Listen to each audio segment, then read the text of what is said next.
요한복음 1장 9절에서 13절 말씀입니다. 요한복음 1장 9절에서 12절 말씀입니다.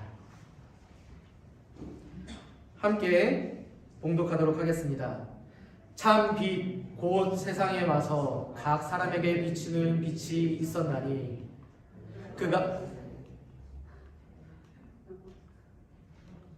그가 세상에 계셨으며 세상은 그로 말미암아 지은 바 되었으되 세상이 그를 알지 못하였고 자기 땅에 오매 자기 백성이 영접하지 아니하였으나 영접하는 자 곧 그 이름을 믿는 자들에게는 하나님의 자녀가 되는 권세를 주셨으니. 아멘. 열심히 누르는데 열심히 누를 때마다 계속 넘어가네요. 그리고 안 넘어가기도 하고. 오늘은 크리스마스입니다. 다들 아시고 오셨죠? 성탄절이죠. 성경 어느 한 구절에 보면은 이렇게 쓰여 있습니다. 12월 25일에 예수님이 탄생하셨으니 그날을 성탄절이라 하라. 어디에 써 있는지 혹시 아는 분 계신가요? 없으시죠? 없는 게 정상입니다. 제가 지어낸 말입니다. 여러분들이 다 아시는 것처럼, 그리고 또 저도 물론 알고 있어요. 저도 알고 있는 것처럼 12월 25일이 정말 예수님이 2022년 전에 태어났던 그 날이 아니라는 건 정말 다 알고 계실 거예요. 단지 모든 교회가 하나님을 믿는 사람들이, 예수님을 믿는 사람들이 그 날을 기억하고 기념하기 위해서 여러 가지 의미를 담아서 그 날로 하자 하고 12월 25일을 그 날로 삼아서 이렇게 우리가 예배를 드리고 많은 사람들이 예수님의 탄생을 축하하는 날입니다. 그렇게 축하하기 위해서 오늘도 많은 분들이 이 자리에 나오셨어요. 사실 정말 오랜만에 뵈서 감동이 북받쳐 오르는 분도 계시고, 그리고 이제 친척을 방문한 분들도 계시고 이렇게 하는데, 여러분들이 아시는 바와 같이 성탄절은 정말 많은 사람들이 약속에 의해서 이렇게 지키고 있는 날인데, 하나님을 믿는 사람들은 약속이라는 것에 대해서 되게 민감해요. 이 약속이라는 것에 대해서 얼마나 민감하고 얼마나 전통적으로 약속을 지켰냐면은 아브라함 때부터 약속을 지키고 약속을 기다려왔던 종교의 사람들인 것입니다. 하나님이 약속했던 그 약속을 기다리기 위해서 아브라함은 정말 많은 시간을 기다려야 했고요. 아브라함뿐만이 아니고 이스라엘 사람들이 가나안에 가기 위해서, 젖과 꿀이 흐르는 그 땅에 가기 위해서 애굽을 탈출하기 위해 얼마나 많은 시간을 기다렸는지 여러분들 다 아실 겁니다. 또 그 이후에 역사적으로 계속 살펴보면은 이스라엘은 그 약속에 대한 기다림의 민족으로서 살아가고 있습니다. 그리고 또 예수님도 두 가지 약속을 가지고서 이 땅에 태어나셨습니다. 예수님이 태어날 것이라는 그 약속, 그리고 예수님이 인류의 죄를 구원하실 것이라는 약속, 이 두 가지의 약속이 바로 성경의 가장 중요한 핵심이 되는 그 두 가지 약속이고 두 가지 절기입니다. 그것이 어떤 절기냐면 바로 성탄절, 오늘 크리스마스와 그리고 부활절이 되는 것입니다. 성탄절과 부활절, 이게 얼마나 중요한 거냐면요, 이 두 가지 없이는 성경책이 진실되게 나올 수 없습니다. 만약에 이 두 가지 중 하나라도 어긋난 것이 있다면 성경책이 이렇게 기울어지는 거예요. 성경의 내용 중 구멍들이 뚫리는 겁니다. 그리고 그 위에 세워진 교회들은 정말 어마어마하게 큰 거짓말쟁이가 되는 거죠. 이 약속, 그리고 이 두 가지, 부활절과 성탄절, 예수님이 이 땅에 태어나셨다. 그런데 태어나셨는데 우리들은 모두가 다 태어나고 죽어요, 사실. 그런데 예수님도 똑같이 태어나고 죽은 것이 아닙니다. 예수님이 태어나는 과정과 그 모든 상황들은 특별했고요, 예수님이 죽으시는 그 순간도 특별합니다. 어떻게 특별하냐면은 예수님은 일단 죄가 없으세요. 우리들이랑 다른 점이 그겁니다. 예수님은 죄가 없으신 상태로 태어나셨어요. 조금 더 어렵게 말하면 성육신이라고 하는데, 거룩하신 하나님이 사람의 몸으로 태어났어요. 다른 거는 죄가 있다 없다? 없다. 이게 바로 성탄절의 가장 중요한 핵심입니다. 그리고 부활절의 핵심은 예수님이 죽었어요. 우리 모두 다 죽을 수 있어요. 그런데 예수님이 부활하셨고 하늘나라에 올라가셨다. 이게 핵심인 거예요. 성탄절의 핵심과 부활절의 핵심, 이것이 바로 구약 성경에서 계속 약속으로 말씀하고 있는 그 두 가지인데, 이 두 가지 중에 하나라도 어긋나면은 우리가 믿는 것이 거짓된 것을 믿고 있는 것이 돼버려요. 저 김성광이라는, 아직 제가 여기 2년 한 4개월 됐는데, 온 지 2년 4개월 됐는데, 이름을 모르는 분들이 있을까봐 홍보를 합니다. 전 김성광이라는 사람이거든요. 김성광이 태어날 때 꽤 잘 태어났다고 해요. 그리고 죽을 때도 잘 죽을 것 같아요. 그런데 아무리 제가 잘 태어나고 잘 죽어도 예수님이랑 같을 수가 있을까요? 없을까요? 없습니다.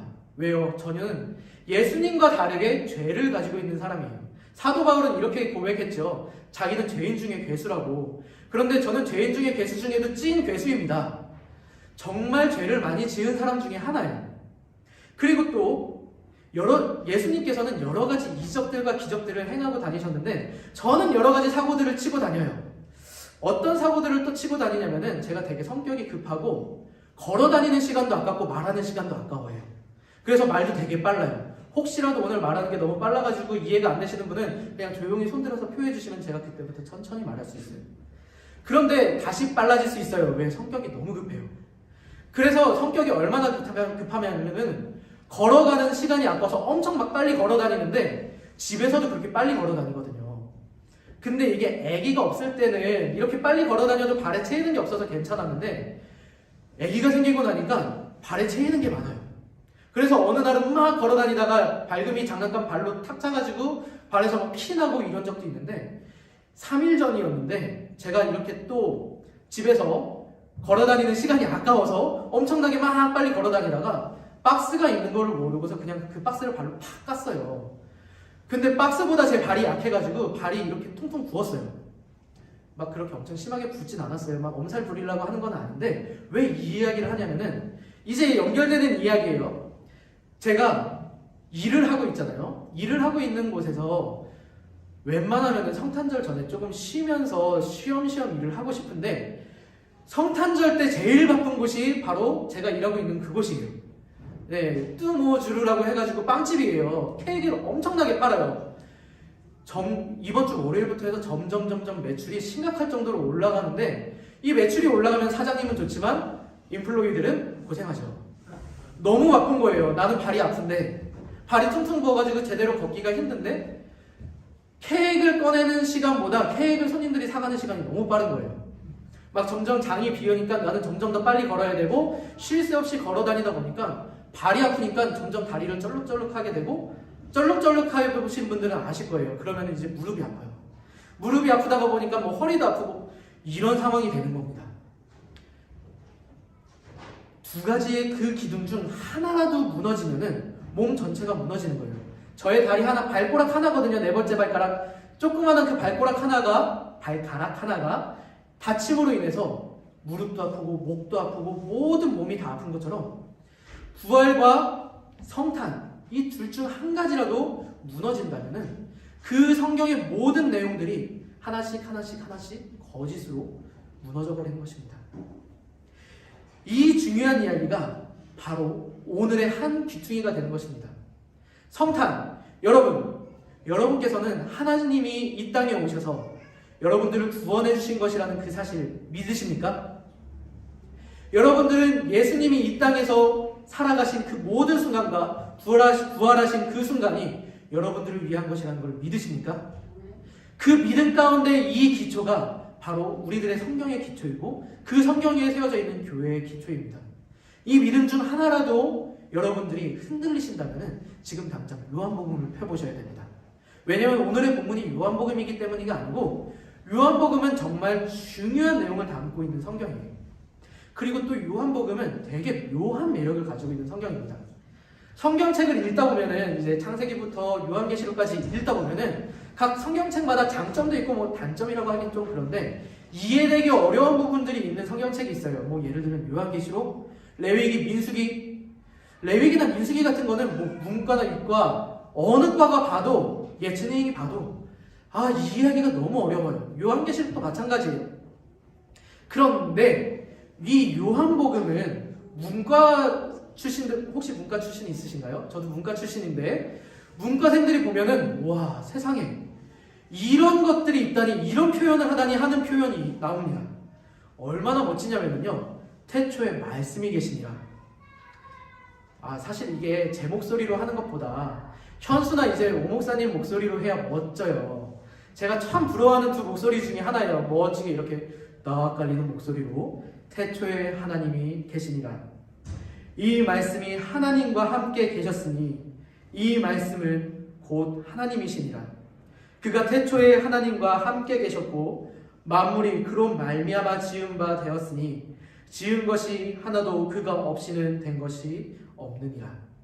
하나도 안 멋있지만, 제 목소리는 하나도 안 멋있지만 이 내용은 정말 멋있지 않습니까? 만약에 공감이 안 된다고 해도 할 수 없어요. 저랑 문학적인 취향이 다른 것 뿐입니다.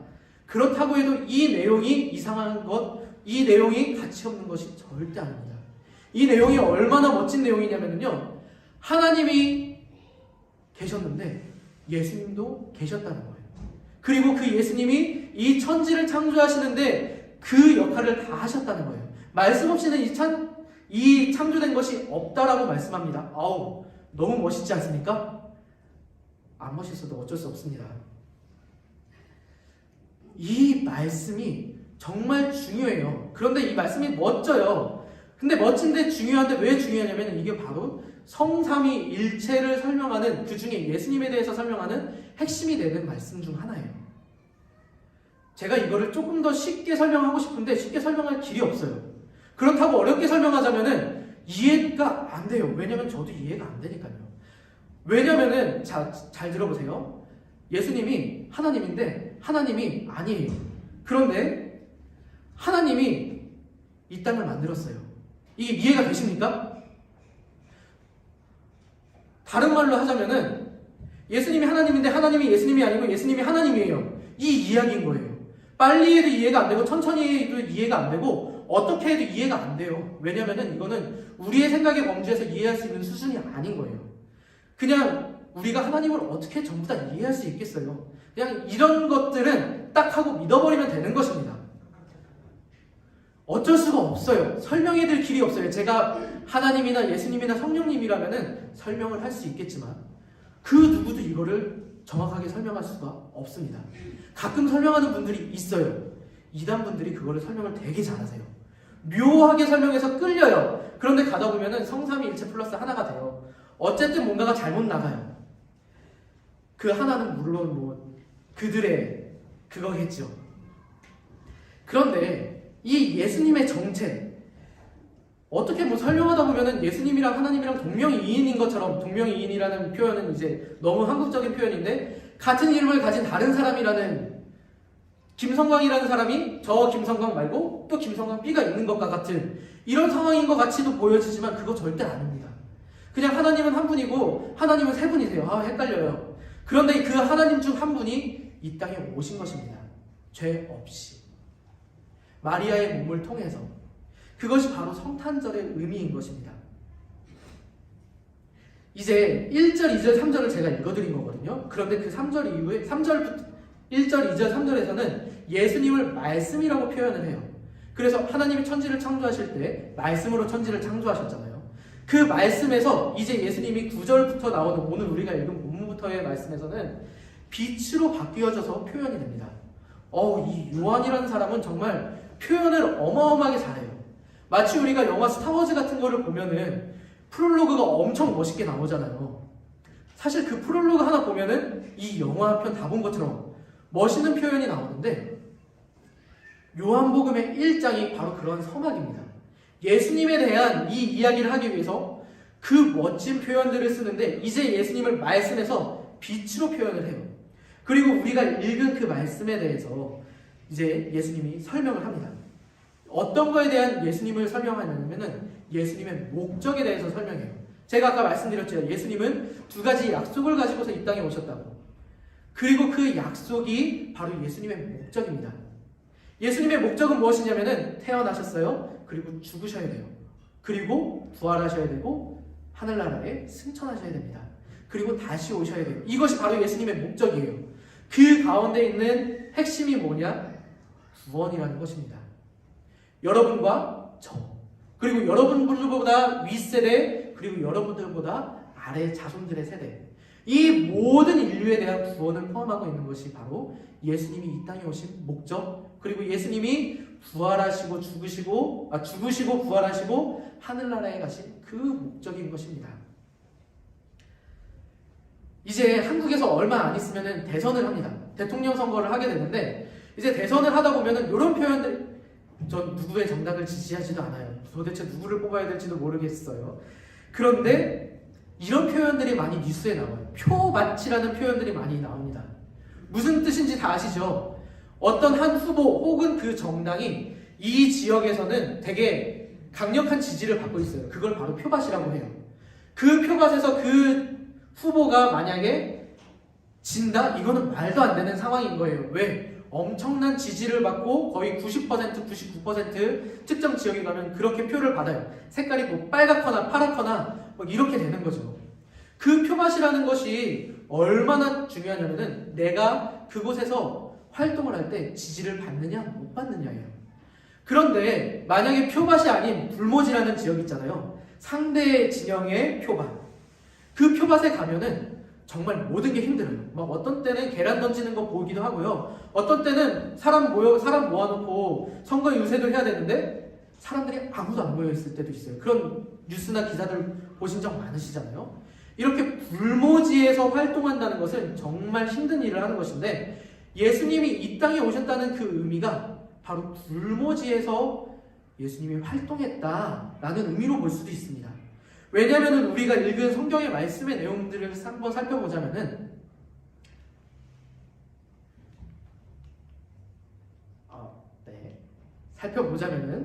그가 세상에 계셨으니 세상은 그로 말미암아 지은 바 되었고 하나님이 이 땅을 창조하셨다는 거예요. 예수님이 이 땅을 창조하셨다는 거예요. 그런데 어떻다고요? 세상이 그를 알지 못하였고 세상이 예수님을 알지 못해요. 하나님은 아는데 예수님을 알지 못하는 상황입니다. 그리고 자기 땅에 오매, 예수님이 이 땅을 만드셨으니까 자기 땅이라고 표현을 한 거예요. 자기 땅에 왔지만 백성들이 예수님을 영접하지 않았다는 것입니다. 예수님이 이 땅을 지었어요. 그리고 이 땅에 오셨는데 예수님이 이 땅에서 활동하는 그 모든 순간이 불모지에서 선교 유세를 하는 것처럼 어려운 상황 속에서 계속해서 활동을 하셨다는 것입니다. 예를 들어서 하나 설명해 보겠습니다. 예수님이 태어납니다. 예수님은 원래 어느 지역에서 태어나야 하냐면요, 아버지 요셉의 출신 지역은 물론 베들레헴이 그의 호적의 근거이지만 나사렛이 그 원래 근거지예요. 원래 나사렛에서 태어나고 나사렛에서 자랐어야 돼요. 그런데 자라기만 나사렛에서 자랐죠. 원래 자기가 살던 곳이 아닌 곳에서 태어나려다 보니까 자기 집이 아닌 곳에서 태어나게 돼요. 그게 바로 우리가 잘 아는 마국간이라는 곳에서 태어납니다. 하지만 그 마국간이 우리가 생각하는 것처럼 여기 있는 뭐 모형이나 배너 같은 그런 이렇게 헝 하고 뚫려져 있는 그런 마국간은 아니에요.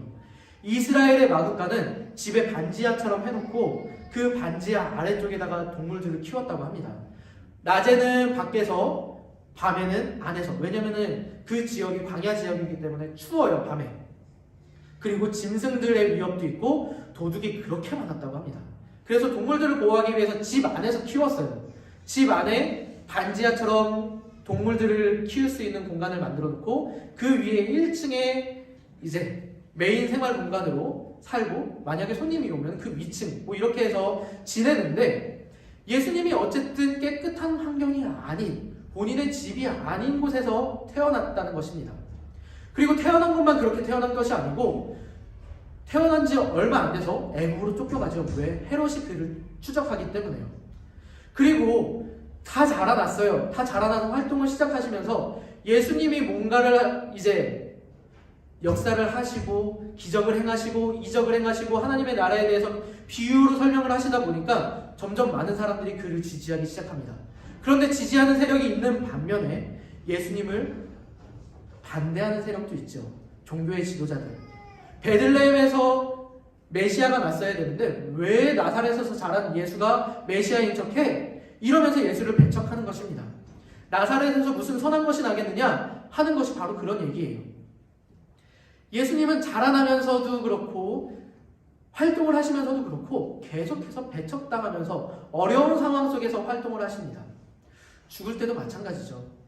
영광스러운 죽음이 아니고 사실 십자가는 조금 치욕스러운 죽음? 그런 죽음이에요. 가장 악질적인 형벌 중에 하나니까요.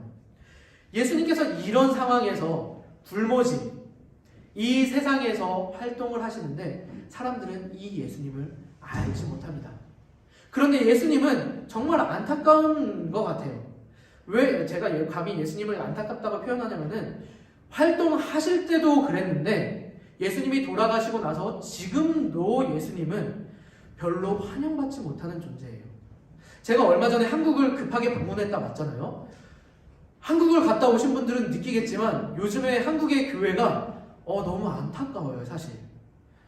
저희 이렇게 거리두기 한다고 하고서 뭐 한 줄 뛰고 예배드리고 이렇게 하잖아요. 한국 교회들 이거보다 더 철저하게 지킵니다. 한국 교회에서 식사요. 식사는 뭐 저희 예배 끝나고서 이렇게 서서 식사 안 하는 대신에 그만큼의 시간을 서서 보내잖아요, 사실. 한국 교회 그런 거 없어요. 그냥 예배 끝나면은 딱 준비된 거 마치고 집으로 돌아가야 돼요. 이게 지금의 한국 교회고 엄청나게 방역을 잘 지키고 있는데도 불구하고 뉴스에서는 계속해서 한국 교회가 이렇다 저렇다, 한국 교회가 전파의 주범이다 이렇게 계속 나와지고 있어요. 사실 제가 한국에서 경험하고 느낀 거는 교회는 정말 안전했었는데, 물론 제가 방문했던 교회들은 그랬어요. 다른 교회들은 어떤지는 모르겠지만 지하철을 딱 탔는데 지옥철에 마스크만 쓰고 타는 느낌이에요. 기차를 탔는데 만석이에요. 이게 더 위험하지 교회가 더 위험하지 않거든요, 사실. 그런데 교회가 핍박받고 있는 상황이에요. 만약에 제가 한국에서 이렇게 설교를 하고 있다면은 많은 사람들이 저를 비난할 수도 있는 그런 상황이에요. 지금 한국의 예수님의 탄생을 제대로 축하하지 못하고 있는 상황입니다. 제가 알고 있는 많은 교회들에서 오늘 성탄절임에도 불구하고 성탄 예배를 드리지 못했다고 이렇게 공지를 올린 교회들이 너무 많이 있어요. 이게 지금 예수님을 대하는 그 모습입니다. 제가 자꾸 일하는 곳에 대한 얘기가 나오는데, 일하는 곳에서 성탄절 분위기가 이제 막 나기 시작하니까 막 장식도 엄청나게 많이 하고 노래도 막 바뀌어요. 성탄 관련된 노래도 바뀌어요. 그리고 사람들의 인사도 바뀝니다. 어떻게 바뀌냐면은 메리 크리스마스라고 바뀌어요. 근데 그 전에는 어떻게 인사하냐면은 하와이유 이러고 인사하잖아요. 제발 저는 헬로 하고 인사해줬으면 좋겠어요. 하와이유 하면은 내가 지금 상황을 이 사람들한테 설명해야 되는 거야? 나 지금 바쁜데 막 영어를 잘 못하니까 그런 고민부터 하게 되더라고요. 나중에 알게 됐어요. 그거 대답할 필요 없다는 거. 저는 되게 심각했어요. 영어도 못하는데 하와이유 그러면은 나 되게 바쁘고 힘들고 그래도 난 기쁘게 일하고 있어 막 이러는 걸 다 얘기해야 되는 줄 알고 처음에는 설명하려고 그랬는데 말이 안 돼가지고 못했거든요, 어차피. 근데 어쨌든 하와이유 그런 인사에서 메리 크리스마스로 바뀌었어요. 그런데 어떤 사람들은 이렇게 인사해요. 해피 홀리데이. 의미는 되게 좋아요. 해피 기쁘게, 홀리 거룩하게, 데이 날이 되세요. 그런데 그날 그 의미가 아니잖아요. 홀리데이라는 그냥 공휴일 잘 지내, 빨간 날 잘 지내 이런 의미인 것처럼 사람들에게 퇴색이 돼버렸어요. 저 그래도 되게 고집 있는 사람이잖아요. 성격 급하고 고집 많고 별로 좋은 사람이 아닌 것처럼 보여지는데 되게 고집 있는데 어떤 고집이냐면은 홀리데이라고 말하고 싶지 않은 거예요. 바로 이날만큼은.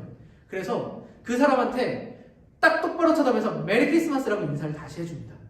그 사람이 메리 크리스마스를 다시 하든 아니면 그냥 해피 홀리데이를 하든 아니면 그냥 무시하고 가든 저는 메리 크리스마스라고 인사하고 가요. 왜냐면은 메리 중요하지 않아요. 크리스마스. 그 크리스가 바로 크라이스트, 예수님이라는 거 여러분 다 아시잖아요. 이 크라이스트를 대신하기 위해서 사람들은 되게 많은 노력을 합니다. 홀리데이로 바꾸고요. 엑스마스라는 걸로 바꾸고 정말 많은 노력을 하지만 예수님이 이 땅에 태어나신 날이라는 걸 우리는 지키고 싶지만 사실 이 세상의 사람들은 그런 노력을 끊임없이 해요. 예수라는 것에 대한 흔적을 지우기 위한 노력. 예수님은 이 시간까지도 배척받고 불모지에서 살아가고 계신 것입니다. 물론 예수님께서 지금 이 땅에서 살고 계신 것은 아니지만 말이죠. 이 상황은 그리고 더 나아질 것 같지는 않아요. 제가 막 기사를 검색하다가 이런 기사를 봤어요. 원래 사람들은 자극적인 기사를 좋아하잖아요.